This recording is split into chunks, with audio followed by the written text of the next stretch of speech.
The Norwegian Refugee Council is an international organization working in more than 35 countries to support people forced to flee. Now, each of us could probably name 2, 3, or 4 countries with refugee crises, but many of them are forgotten and not in the headlines. NRC works in all of them. To them, there are no forgotten crises. NRC is there for people in their hour of greatest need, in conflicts, in disasters, where there is a lot of suffering. What we hope is to be there in the hard-to-reach areas. We're there to help people according to their needs. Currently, we have last year over 300,000 of people who had to flee their homes, making Yemen the largest humanitarian crisis and aid operations. NRC in Yemen plays a very fundamental and crucial role, and that includes some activities that are not currently provided by any other agency in Yemen, included the unconditional cash intervention, the legal civil documents intervention, and also the advocating for housing, land and property rights. Our humanitarian work is about safety, dignity and rights. We are working with our local staff, and that makes the people believe us, they trust us. We always ask for guidance by those with lived experience. And in all our country operations, we are partnering with local organizations to ensure our impact is amplified. As NRC, we have been working for more than 75 years. We believe that we represent those people that they want to change, rebuild, and make a better future. We speak on their behalf. We use their testimony without exposing them. And at times we're punished for that. We've been suspended because we spoke out for people under attack. Our success is measured in lives saved or lives lost. If we're not neutral, independent, impartial, we will fail on the battlefield in the crossfire between armed groups. We're unarmed. We have only the principles and to show for that we're there to help the civilian population. As an international organization, it's also impressive how NRC leverages its position to partner with international, national, and local actors to maximize collective impact, to ensure effective coordination, and to engage in advocacy efforts. The significance of the Hilton Humanitarian Prize is enormous, really. At this very moment, when we have more than 100 million people displaced for the first time in recorded history, we're challenged like never before, we're overstretched like never before, and to have this recognition of what is the world's, in my view, most prestigious humanitarian prize means a morale boost for our 16,000 field workers. When we receive this kind of recognition from Hilton Foundation, we feel that we are not alone in those communities. We couldn't be more delighted to receive this humanitarian award. That gives us really the impulse to do even better, being more innovative, more proactive for the people we serve who are displaced and refugees who need us like never before.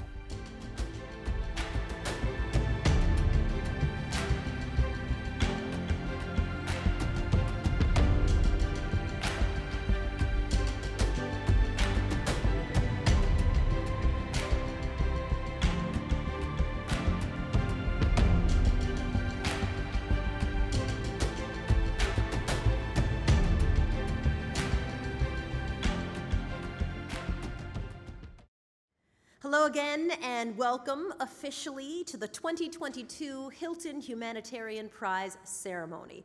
I have the great honor of introducing our next speaker, the esteemed Ms. Joyce Msuya, Assistant Secretary General for Humanitarian Affairs and Deputy Emergency Relief Coordinator at the United Nations Office for the Coordination of Humanitarian Affairs.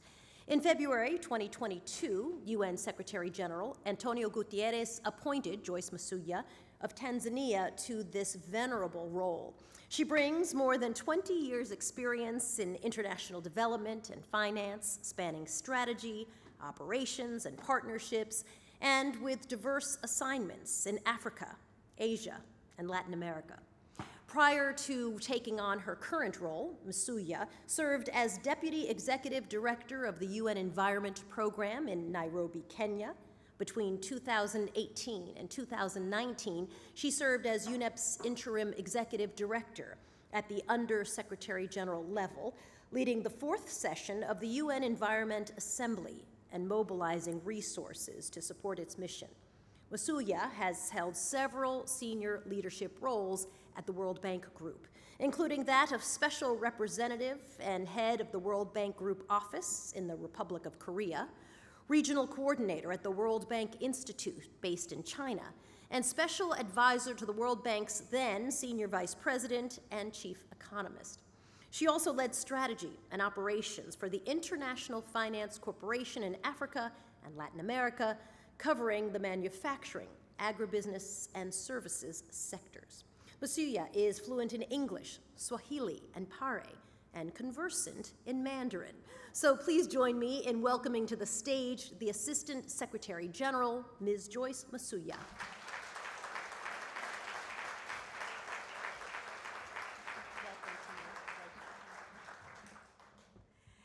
Thank you very much, Soledad. I am extremely honored to be able to speak to you today.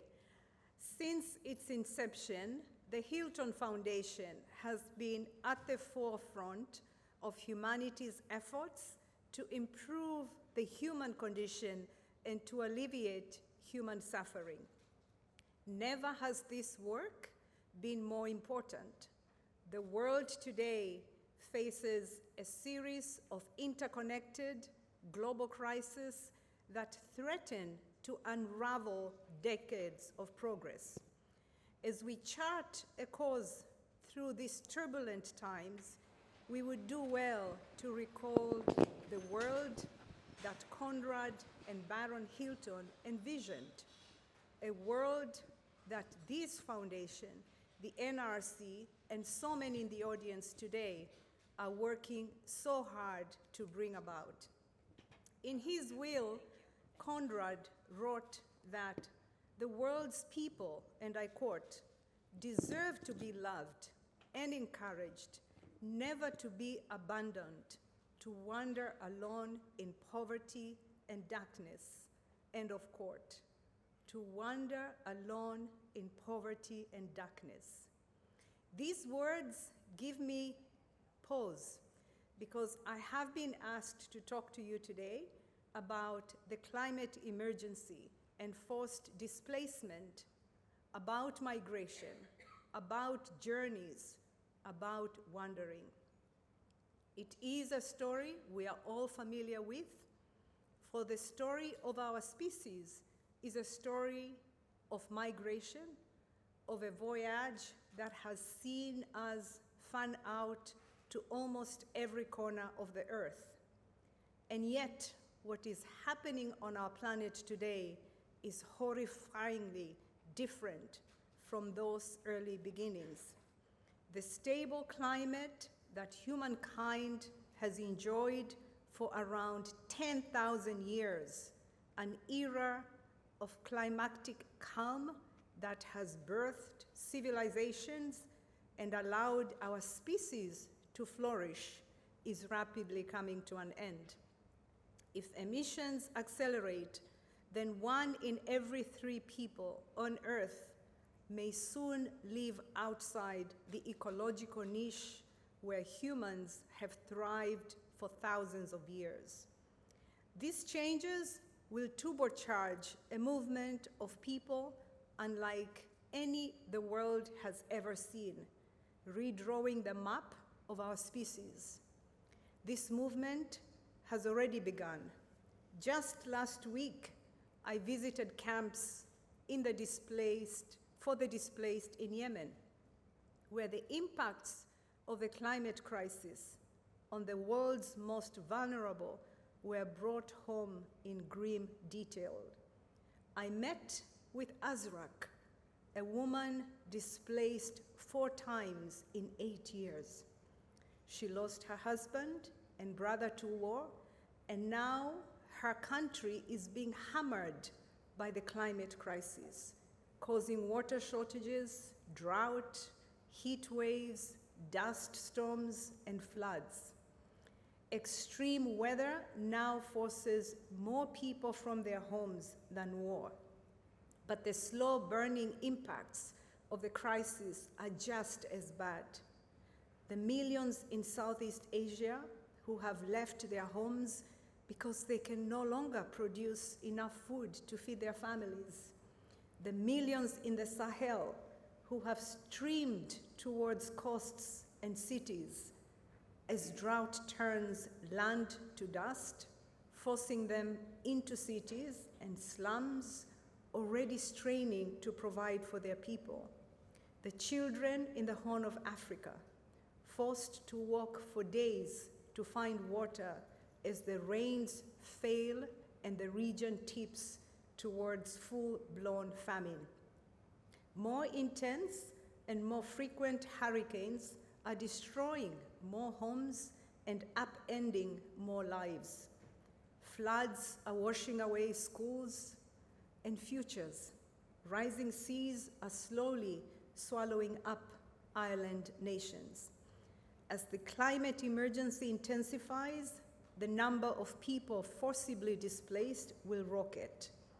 And as it does, millions more will be forced to wander on earth alone, in darkness and poverty. But it doesn't have to be this way. Our fate is not yet written in stone. There is still time to act. First, we must do everything we can to minimize forced migration. The faster and deeper we cut emissions, the more we keep climate change in check, and the fewer people will be forced from their homes. We're heading in the wrong direction. Emissions are set to rise 14% this decade, when they need to be cut in half to avoid the worst. Change is possible, but governments must make polluters pay. That means ending harmful fossil fuel subsidies and heavily taxing the windfall profits of energy firms that are making hay while people suffer. This extra finance can then be used to help people adapt to the climate crisis and to offer a lifeline for those who have already lost so much in the fires, floods, and droughts of our changing planet. At COP27 in Egypt next month, there is a real chance for civil society and others to push nations to fulfill their promise to help those most vulnerable to a crisis they did little to cause. Second, we must make sure that the humanitarian community is ready to assist and protect people. Part of this is about better predicting when disaster will strike so we can plan for the day after. The Norwegian Refugee Council, the recipient of today's prestigious award, is a shining example of this. Its work embodies the values laid out by the Hilton Foundation, those of integrity, humility, stewardship, and compassion. Its work on disaster risk reduction has helped countries like South Africa put in place plans that will save countless lives, reduce suffering, preserve people's dignity, and reduce the financial cost of humanitarian action. Like OCHA, the NRC understands that for our work to have the biggest impact, we must give local NGOs, local leaders, local business people, and aid agencies a bigger role. They are the ones on the front lines. They understand the local intricacies, the local impacts, and the local solutions. So let us redouble our efforts to grow the next generation of humanitarian agencies, a generation that can lead the world's response to today's interconnected crisis. Lastly, and more broadly, we must do more to ensure that migration caused by climate crisis is not always forced. Migration is often the only option people have in the face of a hotter, climate-disrupted world. Migration is survival. It is adaptation. It is a way out of crisis. Once we understand this, we can work to make sure migration happens safely and orderly, that people are empowered to make decisions about where they live freely and with dignity. We know that most of those displaced by the climate crisis will move within their own countries rather than across borders. They will abandon farms in the countryside and start new lives in overcrowded cities. Badly managed, this influx will cause a massive expansion of mega slums, a sprawl that, in a devastating irony, will make people more vulnerable to the very climate disasters they flee. Deteriorating health, rising extremism, and growing poverty. Cities that are less inclusive, less productive, and less sustainable. And so humanitarian and development organizations working hand in hand with the private sector and government must immediately set about preparing the cities of today for the inhabitants of tomorrow. This means finding solutions that are durable, that increase people's resilience to climate change. It means green infrastructure, clean energy, decent jobs, and nature-based solutions that buffer people from heat waves, floods, and wildfires. Schools, health clinics, sewage systems, public transport, affordable housing. Retraining people whose lives have been upended so they can find new opportunities. These are promising signs that this is starting. There are promising signs that this is starting to happen. Bangladesh, one of the most vulnerable countries on earth, is teaching people how to adapt, how to grow salt-tolerant rice, how to farm shrimp instead of vegetables. This is adaptation in the usual sense. But the country is also helping people to move before disaster strikes to towns and cities with greater protection, where employment and education is available to newcomers. To all those gathered here and online, what we are seeing today is an unprecedented flow of people that threatens to generate hunger, poverty, and danger on a scale the world has never seen before. To avoid this future, we will need to see mobility as a form of resilience, migration as a form of adaptation, and preparation as our salvation. And we will need to summon the very best of our collective humanity by embodying the values of organizations like the Hilton Foundation. For ultimately, how humanely we choose to treat each other will determine whether we can build a resilient, sustainable, global society able to withstand this century of profound upheaval. When I met Azrak in the camp in Yemen, she told me, like others I have met, that what she wants is to be given the power to take care of her family, jobs, basic services, and education. This is what the humanitarian and development sector must deliver for her and millions like her who are forced to flee from war, persecution, and the impacts of our hotter world. This is the mission that lies before us. Let us undertake it with a perseverance that honors the right of every single person to a home, to a life of dignity, to a life where they no longer have to wander this earth alone in darkness and poverty. Thank you.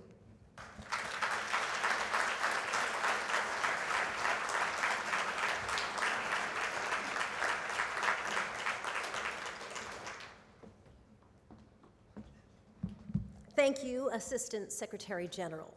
It's now my pleasure to introduce the Vice Chair of the Hilton Foundation Board of Directors, Ms. Linda Hilton. It's Linda's grandfather who founded the Conrad and Hilton Foundation back in 1944, and her father, Eric Hilton, served as prize juror for many years. You may have seen in your printed agenda that Foundation Board Chair Holly Hilton McAuliffe was originally going to join us, but unfortunately she could not be here today. So it is my great pleasure to welcome to the stage Ms. Linda Hilton.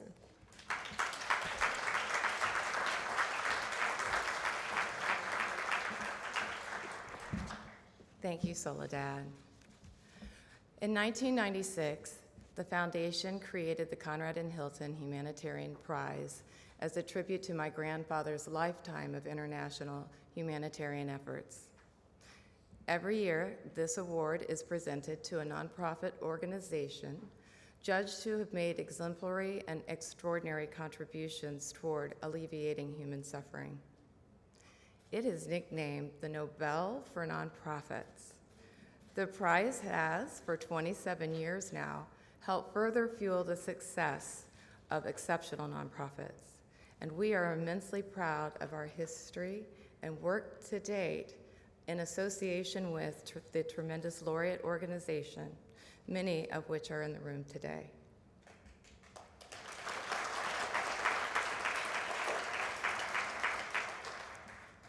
This year's recipient, the Norwegian Refugee Council, is an organization that the prize jury selected due in part to its long-standing dedication to work with individuals swept up in some of the most complex and often most neglected crises our world faces.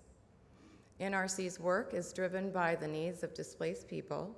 The organization actually actively seeks to understand the challenges of the people affected by this displacement, the systems that influence the situation, and what solutions would address their challenges and improve their lives.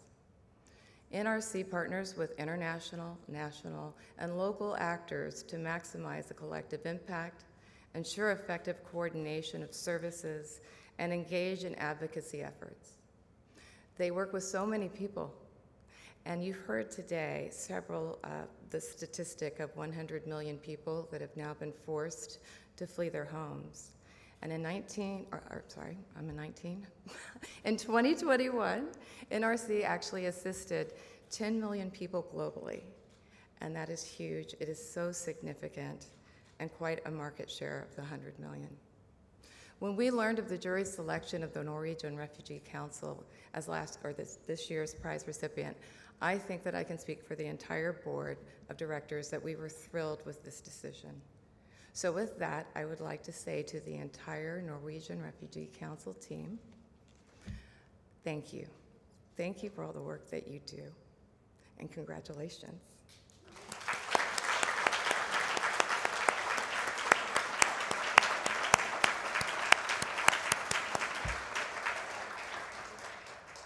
Now I would like to ask that Peter Lahorn and Jan Egeland please join me on the stage.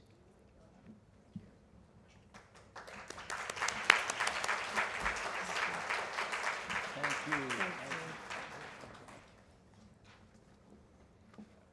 Please stand as we honor the 2022 Hilton Humanitarian Prize recipient.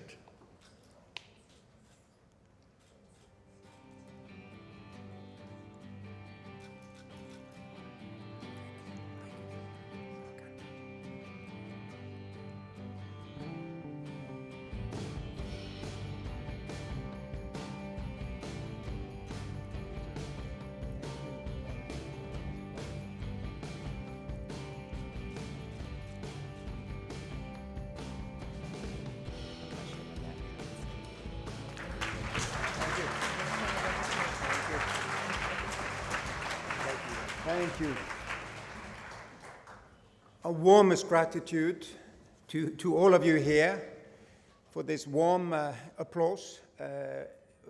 Warm thanks to Holly, Peter, Maggie, everybody from the Hilton Foundation. Many thanks to the Hilton family, who hails from a farm 25 minutes ride from our headquarters in Oslo. And thanks to the jury, to Joyce from OCHA for her wonderful speech. Listen, this prize is so important for our 16,000 field colleagues. It's a morale boost.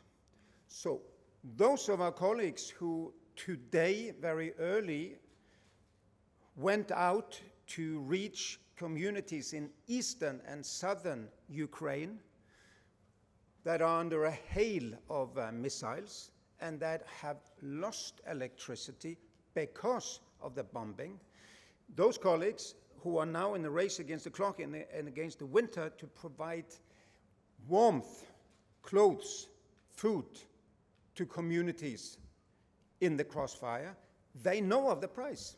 They are encouraged.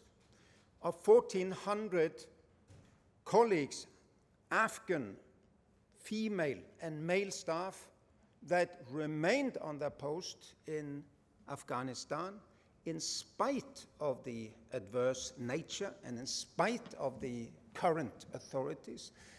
They worked all day today to negotiate for girls' education, for reaching new communities, to come to areas where we haven't been before. Again, a race against the deadly winter in a place where 25% of the economy is gone, and people are starving all over.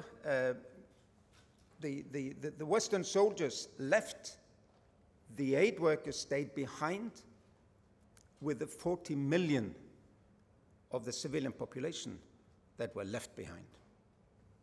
We today had colleagues in Central America work in the barrios of Honduras and Salvador and Guatemala that have taken over by armed gangs.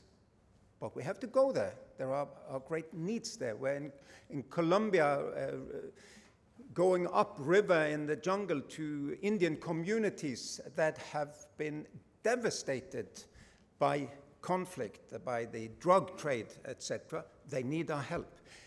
All of our colleagues are delighted with this encouragement because it really leaves us the hope that we can do even better for more people in the future. And I'd like, if I may, to come with 3 points today. Number one, the need for perseverance in this very challenging period. Secondly, the opportunities we have to reach more people and the moral obligation we have to reach many more people in the hour of greatest need. And thirdly, the hope that they have that we can realize with them. First, the challenges, really. To me, it's 4 C's now. It's conflict, it's climate change, it's the COVID pandemic, and it is cost rises across the board. We all know of the effects of the COVID pandemic. What is not known for many in our global north is that entire communities were devastated in an economic manner because of the secondary effects of the COVID pandemic. Families who were living on $1 a day lost that $1, and they're still struggling to come back to even the informal economy. And many of them are among the 100 internally displaced and refugees that had no other ways of surviving than some informal trade, some informal economic activity. Secondly, conflict. I mentioned Ukraine. In Europe, we're obsessed with this ravaging war in our midst that displaced 14 million people in 6 months. But of course, it didn't get better in the rest of the world because it got worse in Ukraine and in the neighboring countries.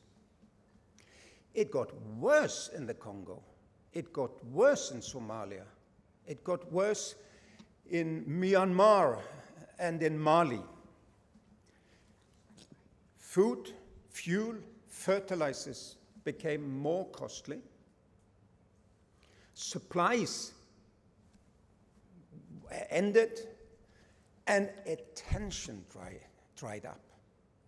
Who's really talking about the horrific famine that is at the door now on the Horn of Africa, Somalia, Ethiopia, and elsewhere? All eyes are on Ukraine. So we need to work for the neglected emergencies, and in NRC we each year catalog needs compared to resources per person in need, attention by global media, and diplomatic initiatives to solve crises. And when we compare needs with these international resources, we see that all of the 10 most neglected emergencies were in Africa last year. The Ukraine war also led to a new Cold War that has paralyzed international diplomacy when we needed it the most. Security Council largely paralyzed in one place after the other, Syria, Yemen, etc. We need the diplomats to help us. There are political and developmental solutions to humanitarian problems. What we can do is help, support, sustain societies until there is a negotiated peace, until there is an end to the war. On the climate issues that Joyce so well mentioned, few have understood that in spite of the unprecedented displacement of people by conflict, even more people are now displaced by climate change. The natural disasters that were predicted as a consequence of climate change are happening. The drought in Somalia, the floods in Pakistan, the bushfires in California, it's climate change. And those who are first and hardest hit are those who did nothing to cause climate change. Now, altogether, there are 840 million and counting people now going hungry tonight worldwide. In addition to the 100, soon to be 110 million people displaced by conflict. I have in my 40 years as a humanitarian worker never seen a period with so many people in great need and such a widening gap between needs, assessed needs, and available resources. And that is going to be tougher with the final C, the cost crisis. So when everything is 10% more costly and you have the same amount of funding as you had last year, aid workers have to make impossible choices of who to help and whom to not. Now, it's not hopeless, however. So my second point is, in spite of unequal challenges, we have unequaled opportunities. The world collectively have never had greater resources at hand, that we have never had more advanced technology available to organizations, but most importantly, to the people we are there to serve. We have a young generation entering into international and local aid work that are better educated than any of us was when we started. It is possible to change things for the better with the power of perseverance. Let me mention some of those things that have become better. In all of the natural disasters and conflicts where we are working together, local organizations, international organizations, the UN system, the Red Cross and Red Crescent system, mortality and morbidity is down markedly. More people displaced, more people in need, but more people saved, more lives saved. Education is up. Even emergency education in conflict zones and disaster zones is better. Disease control is better. Water and sanitation services are much better on a higher quality. The provision of shelter is better. In part because we have better needs assessment.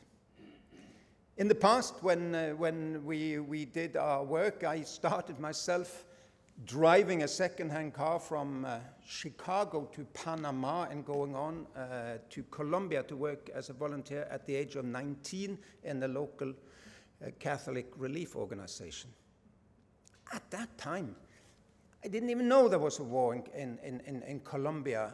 There was no international solidarity, really.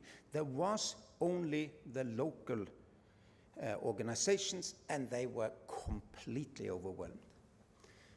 Today, there is a system.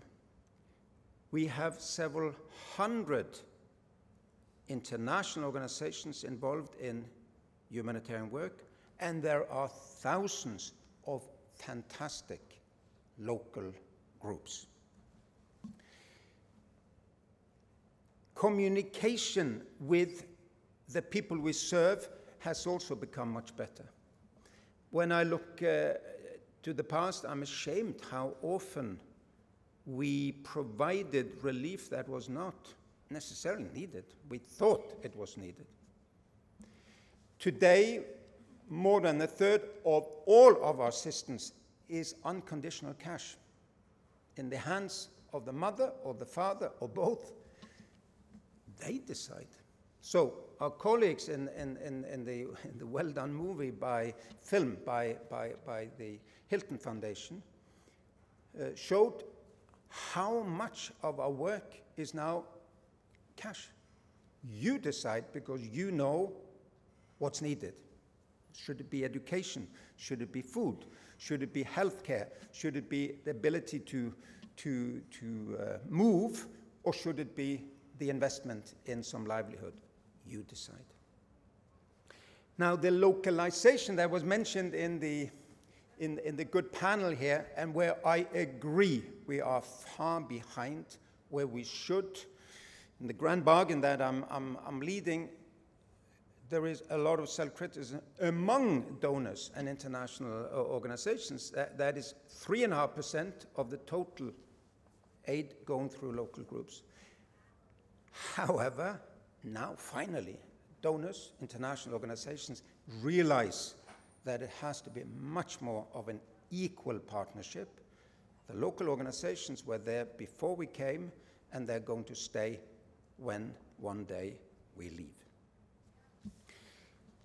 Now, self-critically, I think we have to realize that the progress that there has been in overall effectiveness of the assistance is not yet there when it regards to protection.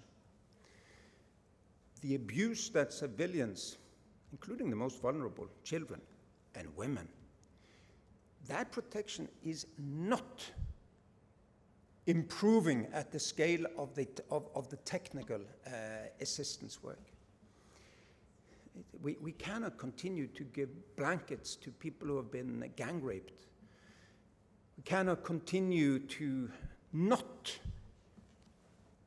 fight the impunity that is still there for those who are attacking civilians again and again. Therefore, we're also stepping up our advocacy, speaking out when it's needed and when it is dangerous for the people themselves to tell what is happening to them. We've been punished, 4 or 5 countries we have been suspended in, thrown out of, but when we're still going to speak out. The humanitarians cannot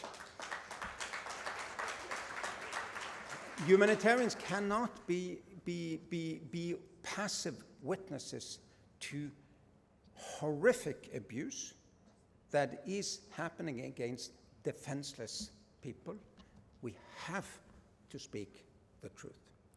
Now, finally, we are also becoming better collectively in innovation.